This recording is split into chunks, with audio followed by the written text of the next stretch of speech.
यहाँ पर आज की वीडियो में हम बात करने वाले हैं एनपीए की। तो एक होता है एनपीओ और एक होता है एनपीए। एनपीओ होता है नॉन प्रॉफिट ऑर्गेनाइजेशन, वो अलग चीज़ है। लेकिन एनपीए क्या होता है? Non performing assets.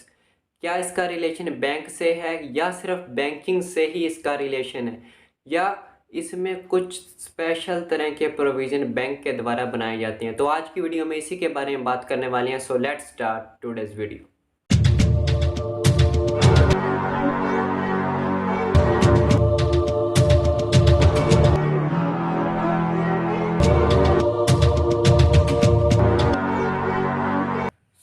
आज की वीडियो में बात करने वाले हैं कि आखिर एनपीए क्या होता है। एनपीए का मीनिंग होता है नॉन परफॉर्मिंग एसेट्स। तो यहाँ पर ये जो वर्ड है ये बैंकिंग से रिलेटेड है, यानी कि बैंक से।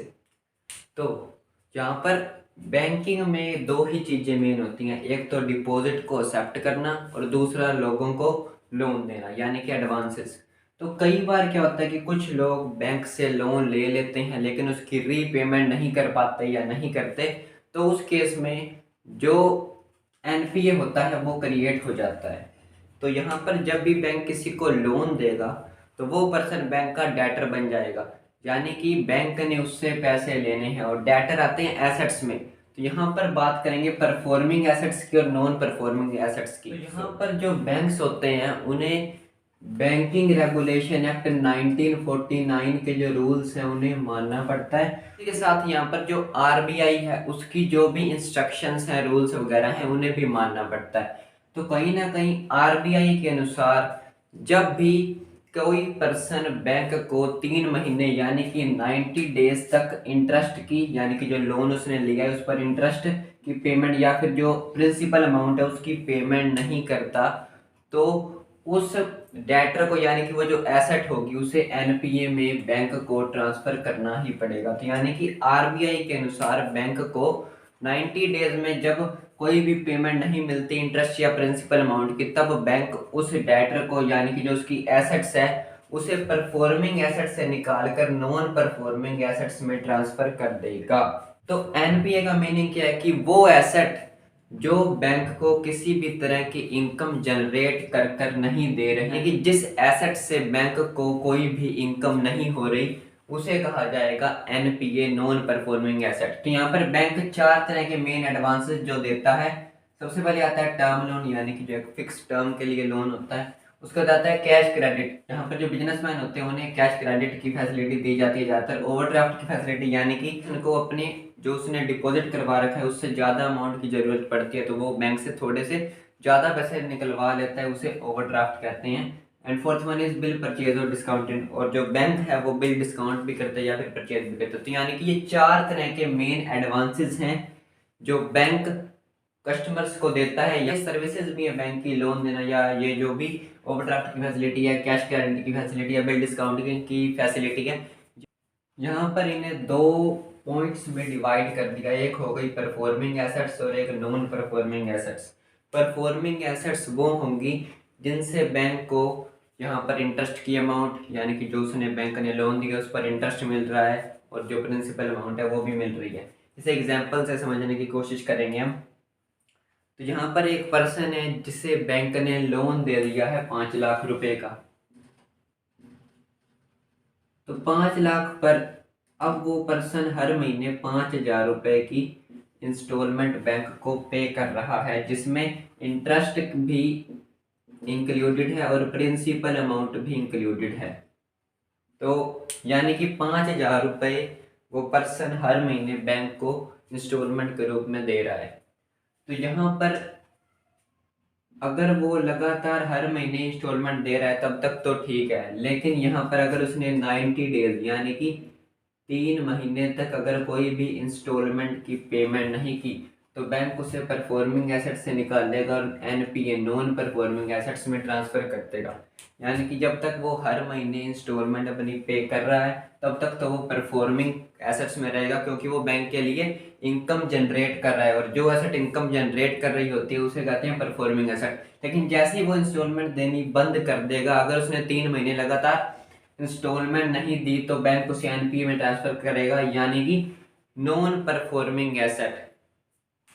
तो यहाँ पर जो एनपीए की अमाउंट है या जो इनकम होती है एनपीए की, वो बैंक अक्रूवल बेसिस पर नहीं मानता, सिर्फ रिसीव्ड बेसिस पर मानता है। इसका क्या मीनिंग? तो यहाँ पर दो वर्ड्स होते हैं, एक होता है अक्रूव्ड इनकम और एक होता है इनकम रिसीव्ड बट नॉट इरन।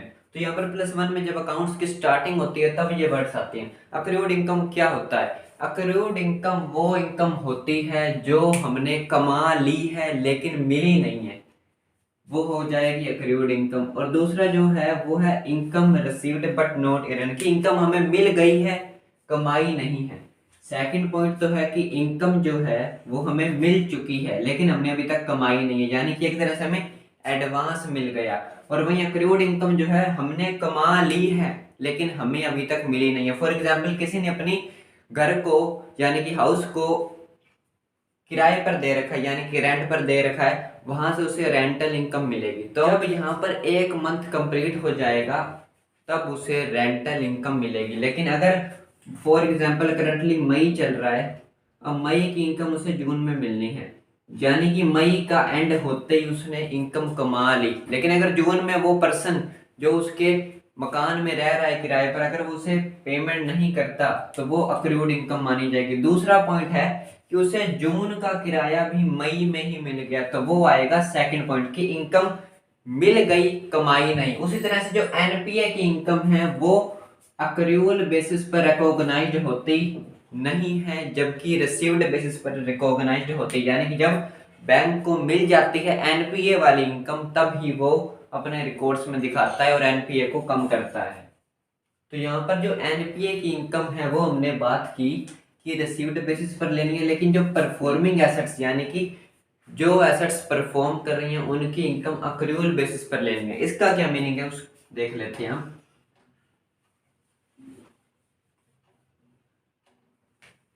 तो फॉर एग्जांपल यहाँ पर एबीसी एक बैंक है, यहाँ पर उसने टर्म लोन दिया हुआ है, टर्म लोन।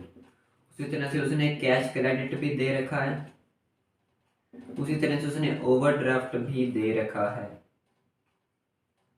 तो यहाँ पर दो केसेस होंगे, एक तो होगा जो एसेट्स परफॉर्म कर रही हैं, परफॉर्मिंग एसेट्स, और एक होगा एनपीए, नॉन परफॉर्मिंग एसेट्स। तो यहाँ पर इसमें भी दो परफॉर्मिंग एसेट्स के केस में दो केसेस बनेंगे। नंबर 1 इज इंटरेस्ट इरन, दूसरा होगा इंटरेस्ट रिसीव्ड। ऐसे एनपीए में भी दो केसेस होंगे, इंटरेस्ट इरन, इंटरेस्ट रिसीव्ड। तो यानी कि जैसे हमने बात की थी अक्रूवल इंटरेस्ट और रिसीव्ड इनकम की, यानी कि अक्रूवल इनकम और रिसीव्ड इनकम की जैसे बात की थी, उसी तरह से यहाँ पर बैंक ने टर्म लोन दे रखा है, कैश क्रेडिट की फैसिलिटी दी हुई है और किसी को ओवरड्राफ्ट भी दे रखा है। तो यहाँ पर हम मान लेते हैं कि टर्म लोन है 100 रुपए का, यहाँ पर है 120 और यहाँ पर है 140।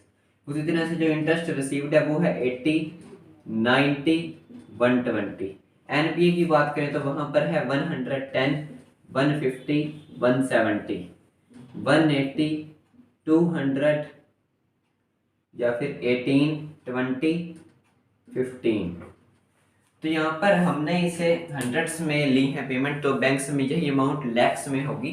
तो यहाँ पर कैसे इसे सोल्व करेंगे कि परफॉर्मिंग एसेट्स के केस में कौन सा इनकम लेनी है, इंटरेस्ट की इरन वाली या रिसीव्ड वाली, और एनपीए में भी कौन सी इनकम हमें लेनी है, इरन वाली या रिसीव्ड वाली। तो यहाँ पर परफॉर्मिंग एसेट्स के केस में हम इनकम लेंगे जो हमने कमा ली है यानी कि 100, और एनपीए के केस में लेंगे जो हमें रिसीव्ड हुई है। यही हमारा रूल भी कहता है कि परफॉर्मिंग एसेट्स के केस में हमें इंटरेस्ट जो हमने इरन कर लिया यानी कि अक्रूड वाली इनकम लेनी है, क्योंकि वो हमने कमा ली है, चाहे हमें नहीं मिली यानी कि मिल जाएगी। जबकि एनपीए में जो हमें इनकम रिसीव्ड हुई है या इंटरेस्ट रिसीव्ड हुआ है सिर्फ वही लेना है, क्योंकि यहाँ पर पैसा डूबने के चांसेस हैं, क्योंकि हमने कमा लिया है, मिला नहीं है। उसी तरह से कैश क्रेडिट में यहाँ पर आएगा 120, उसमें आएगा 20 यानी कि 140।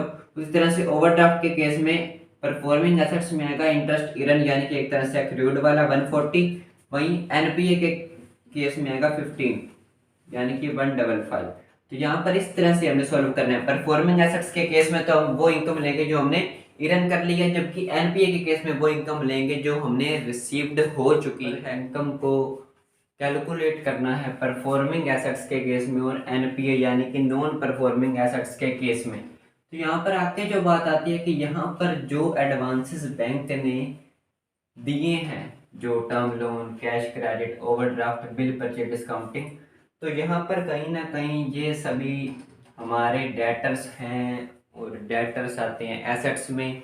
और यहाँ पर हम जानते हैं कि डेटर्स का केस जब भी आता है वहाँ पर पैसे डूबने के चांसेस रहते हैं। तो इसीलिए कोई भी बैंक, यहाँ पर बैंक की बात हो रही है या उसके अलावा कोई फर्म भी हो, वो भी प्रोविजन फॉर डाउटफुल डेट्स बनाती है। उसी तरह से बैंक भी प्रोविजन बनाएगा इन एडवांसेस से रिलेटेड, जिन्हें 4 कैटेगरीज में डिवाइड करेंगे हम। इसमें नंबर 1 है स्टैंडर्ड एसेट्स, नंबर 2 इज सब standard assets, number 3 is doubtful assets and number 4 is loss assets. तो आखिर ये चारों चीजें क्या हैं, अब एक एक करके बात करते हैं। Number 1 is standard assets. Standard assets क्या चीज है, नाम से ही समझ आ रहा है एसेट है और जो स्टैंडर्ड है, यानी कि ये परफॉर्मिंग एसेट्स है, ये एनपीए में नहीं आएगी। तो यहाँ पर एक तरह से ये परफॉर्म कर रही है, लेकिन यहाँ पर प्रोविजन बनाएगा बैंक 0.40% का, यानी कि 0.40% का प्रोविजन बनाएगा। जितनी भी स्टैंडर्ड एसेट्स की टोटल अमाउंट होगी उस अमाउंट का 0.40% बैंक यहाँ पर प्रोविजन बनाएगा। तो यहाँ पर स्टैंडर्ड एसेट्स का मीनिंग ये नहीं है कि ये एनपीए में है। फॉर एग्जांपल हम जानते हैं कि जैसे हमने एग्जांपल की बात की थी कि 5,000 रुपये हर महीने देने हैं, उसी तरह से यहाँ पर हमने हाउस प्रॉपर्टी की बात की थी। लेकिन अगर बैंक के अकॉर्डिंग बात करें तो किसी पर्सन को बैंक को हर महीने 5,000 रुपये की इंस्टॉलमेंट या ईएमआई भरनी है। तो अगर वो 1 या 2 महीने नहीं भरेगा तो वो परफॉर्मिंग में तो रहेगा लेकिन स्टैंडर्ड एसेट्स में आ जाएगा। यानी कि अगर उसे 90 दिन यानी कि 3 महीने से ज़्यादा हो गए तब तो वो एनपीए में आ जाएगा, नॉन परफॉर्मिंग एसेट्स में। लेकिन अभी उसे 2 महीने ही हुए हैं तो वो स्टैंडर्ड एसेट्स में आएगा, यानी कि वो परफॉर्मिंग एसेट्स का पार्ट है लेकिन वहां पर प्रोविजन बनेगा 0.40%। तो यहाँ पर सब स्टैंडर्ड एसेट्स क्या चीज है, ये स्टैंडर्ड एसेट्स से थोड़ा अलग है, क्योंकि स्टैंडर्ड एसेट्स एनपीए में नहीं आ रहे थे लेकिन ये एनपीए में आ जाएंगे।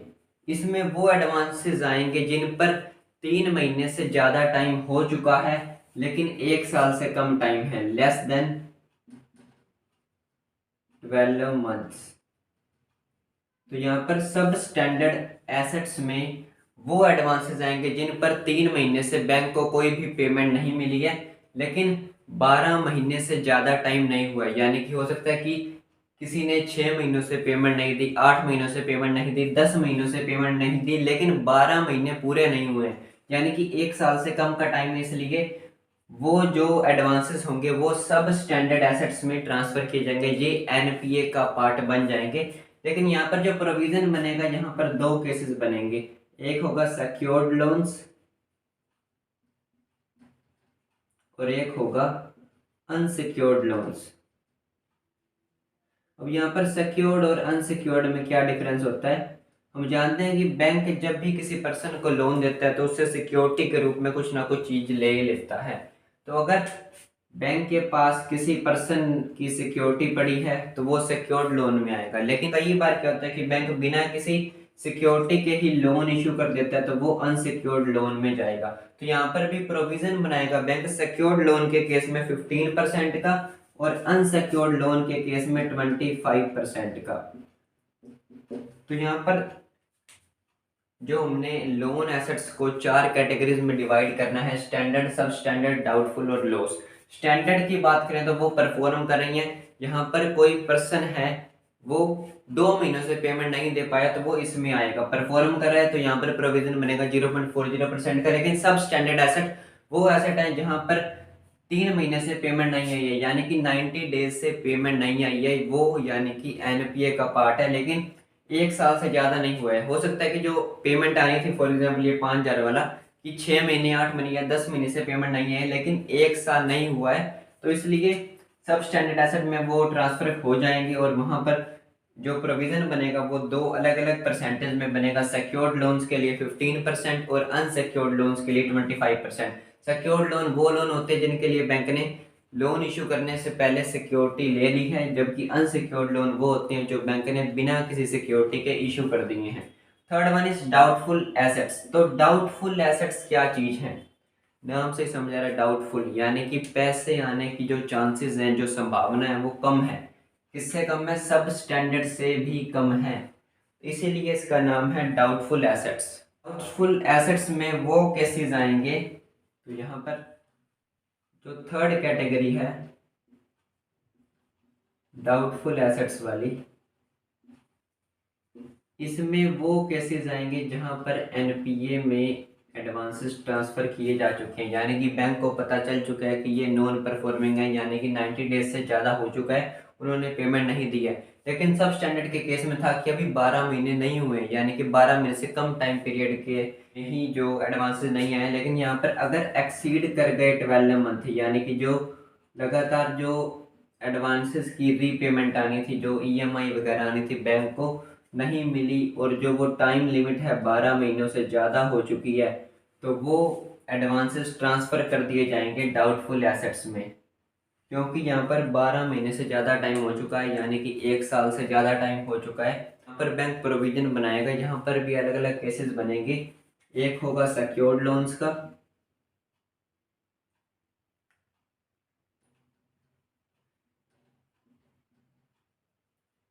दूसरा होगा अनसिक्योर्ड लोन्स का। तो यहाँ पर सिक्योर्ड लोन्स के भी 3 अलग पॉइंट्स होंगे, और अनसिक्योर्ड का तो सिंपली यहाँ पर डाउटफुल एसेट्स के केस में, अनसिक्योर्ड लोन्स के केस में बैंक प्रोविजन बनाएगा 100% का। लेकिन सिक्योर्ड लोन जो होते हैं, यहाँ पर 3 पॉइंट्स बनेंगे, यहाँ पर 3 अलग अलग प्रोविजन बनाएगा एज पर कंडीशन किस तरह की है। एक प्रोविजन बनेगा 25% का, एक 40% का, और एक 100% का। 25% जो प्रोविजन बनेगा वो अप टू 1 ईयर के केस में, 40% बनेगा 1 to 3 ईयर के केस में, और अबव 3 में बनेगा 100%।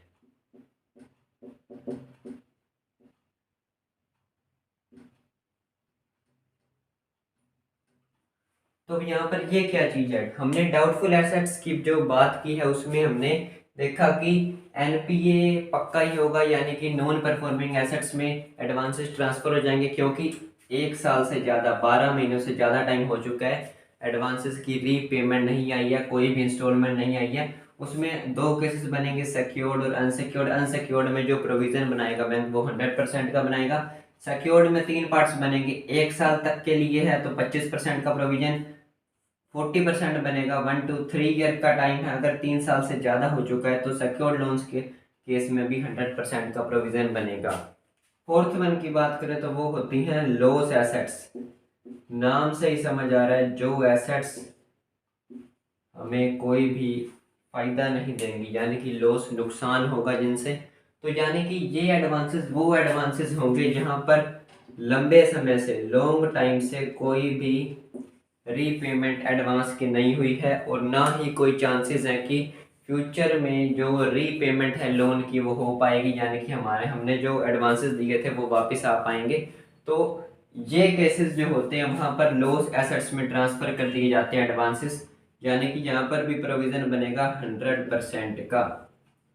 क्यों बनेगा? क्योंकि यहाँ पर नाम से ही समझ आ रहा है लॉस एसेट्स, यानी कि लंबे समय से यहाँ पर कोई भी पैसा रीपे नहीं हो पाया है, यानी कि डाउटफुल एसेट्स तो हो गया अप टू 3 ईयर, यानी कि लॉस एसेट्स में वो आएंगे, हो सकता है कि 5, 8, 10 साल से रीपेमेंट नहीं हो पाई है, तो यानी कि कोई भी चांसेस नहीं है रीपेमेंट आने के।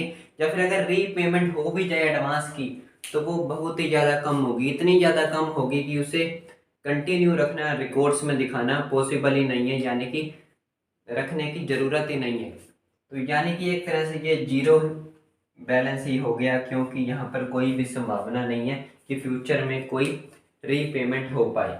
तो ये थे 4 कैटेगरीज। नंबर 1 था स्टैंडर्ड, दूसरा था सब स्टैंडर्ड, और तीसरा था डाउटफुल एसेट्स, और फोर्थ वन था लॉस एसेट्स। एक बार फिर देख लेते हैं। स्टैंडर्ड में क्या था कि एनपीए नहीं हुआ है, 3 महीनों से कम ही टाइम में, यानी कि 2 महीने से या 1 महीने से पेमेंट नहीं हो पाई है तो वो स्टैंडर्ड एसेट्स में होंगे, वहां पर प्रोविजन बनेगा 0.40% का। दूसरा था स्टैंडर्ड एसेट्स। एसेट्स वो थे जहां पर 3 महीने से ज्यादा का टाइम हो चुका है लेकिन 12 महीनों से कम का टाइम है, तो वहां पर दो केसेस बनेंगे, सिक्योर्ड लोन और अनसिक्योर्ड लोन। सिक्योर्ड लोन के केस में प्रोविजन बनेगा 15% का, अनसिक्योर्ड लोन के केस में प्रोविजन बनेगा 25% का। तीसरा था डाउटफुल एसेट, जहां पर एनपीए हो चुका है श्योरली और टाइम पीरियड जो है वो 1 साल से ज्यादा हो चुका है, यानी कि 1 साल से ज्यादा हो गया, जो रीपेमेंट है वो नहीं हो पाई है या इंस्टॉलमेंट नहीं आई है। सिक्योर्ड लोन के केस में 3 पॉइंट्स थे, अप टू 1 ईयर में 25% का प्रोविजन है, 1 से 3 साल में 40% और 3 साल से अब 100%, और अनसिक्योर्ड लोन के केस में 100% का प्रोविजन बनेगा। लॉस एसेट्स वो होती है जहां पर कोई भी पैसा आने की संभावना नहीं है और इसी कारण से यहाँ पर 100% का प्रोविजन बन जाएगा। अब यहाँ पर एक प्रैक्टिकल क्वेश्चन से इस कंप्लीट टॉपिक को समझते हैं और आज की वीडियो को वाइंड अप करते हैं। यहाँ पर हमने अभी जो एडवांसेस को 4 तरह के एसेट्स में डिवाइड किया था, स्टैंडर्ड, सब स्टैंडर्ड, डाउटफुल और लॉस एसेट्स। तो यहाँ पर प्रैक्टिकल क्वेश्चन से समझने की कोशिश करते हैं कि जो प्रोविजन के रेट्स हमने अभी किए थे वो अप्लाई कैसे होंगे।